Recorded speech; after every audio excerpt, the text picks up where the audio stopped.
नमस्कार, आपका स्वागत है हमारे चैनल में। राजस्थान राज्य में लोकसभा चुनाव की तैयारियां अंतिम दौर में है।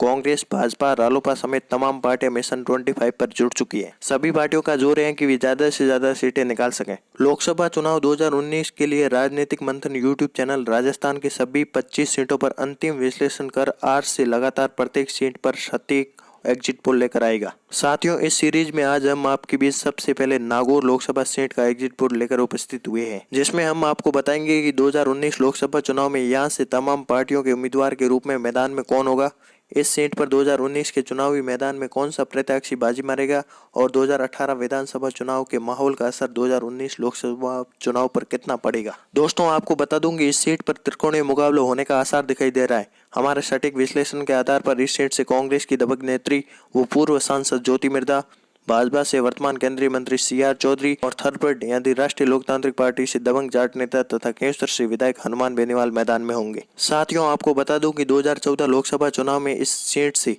ये तीनों प्रत्याशी मैदान में थे। दोस्तों, 2014 संसदीय चुनाव में इस सीट से भाजपा के CR चौधरी, कांग्रेस की दबंग नेत्री ज्योति मिर्धा को 75,218 वोटों से मात देकर संसद पहुंचे थी और इस सीट से तीसरे प्रत्याशी के रूप में निर्दलीय चुनाव लड़कर हनुमान बेनीवाल ने तीसरा स्थान प्राप्त किया था। दोस्तों, नागौर की इस संसदीय सीट से 2014 में भाजपा से उम्मीदवार छोटूराम चौधरी यानी CR चौधरी को 4,14,791 मत, ज्योति मिर्धा को 3,39,573 मत तथा थर्ड पार्टी यानी निर्दलीय चुनाव मैदान में हनुमान बेनीवाल को 1,59,980 मत प्राप्त हुए। साथियों, हनुमान बेनीवाल ने चुनाव लड़कर ज्योति मिर्धा को हराने में महत्वपूर्ण भूमिका अदा की थी। आइए दोस्तों, अब इस विश्लेषण में आपसे रूबरू करवाते हैं कि 2013 विधानसभा चुनाव के माहौल का 2014 लोकसभा चुनाव पर कितना असर पड़ा था। साथियों, आपको बता दूं कि 2013 विधानसभा चुनाव में नागौर संसदीय सीट के अधीन आने वाली 8 विधानसभा से कांग्रेस को कुल 3,61,389 मत तथा भाजपा को 5,45,049 मत प्राप्त हुए। ऐसे में देखें तो 2013 विधानसभा चुनाव में नागौर की इस सीट के अधीन आने वाली 8 विधानसभा सीटों पर भाजपा ने कांग्रेस पर 1,42,660 वोटों से लीड बनाई थी। दोस्तों, इन आंकड़ों को देखें तो सीधे तौर पर दिखाई दे रहा है कि 2013 विधानसभा चुनाव के माहौल का असर 2014 लोकसभा चुनाव पर पड़ा था। साथियों, अब देखते हैं कि 2018 विधानसभा चुनाव के माहौल का असर 2019 लोकसभा चुनाव पर कितना पड़ता है। दोस्तों, आपको बता दूं कि नागौर लोकसभा सीट के अधीन आने वाली 8 विधानसभा से कांग्रेस को 6,146 मत प्राप्त हुए, वहीं भाजपा को 4,68,559 मत प्राप्त हुए।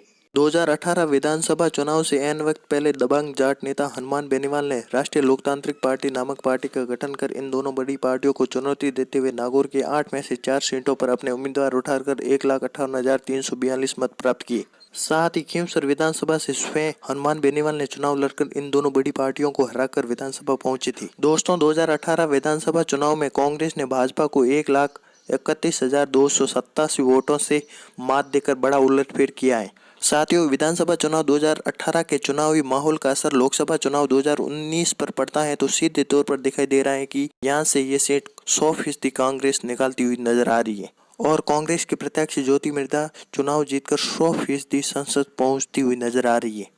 और ये देखने वाली बात होगी कि आने वाले टाइम में समीकरण क्या बनते हैं, अंतिम चुनावी माहौल क्या बनता है। लेकिन फिलहाल ताजा हालात में हम देखें तो नागौर लोकसभा सीट कांग्रेस के पाले में जाती हुई दिखाई दे रही है। दोस्तों, भाजपा से केंद्रीय मंत्री CR चौधरी तथा राष्ट्रीय लोकतांत्रिक पार्टी से दबंग जाट नेता हनुमान बेनीवाल कांग्रेस की ज्योति मिर्धा को कड़ी टक्कर देते हुए नजर आएंगे। साथियों, यदि आपको हमारा वीडियो पसंद आया तो लाइक करते हुए अपने मित्रों के साथ शेयर कर दें तथा चैनल को सब्सक्राइब नहीं किया है तो सब्सक्राइब करना बिल्कुल ना भूलें। नमस्कार।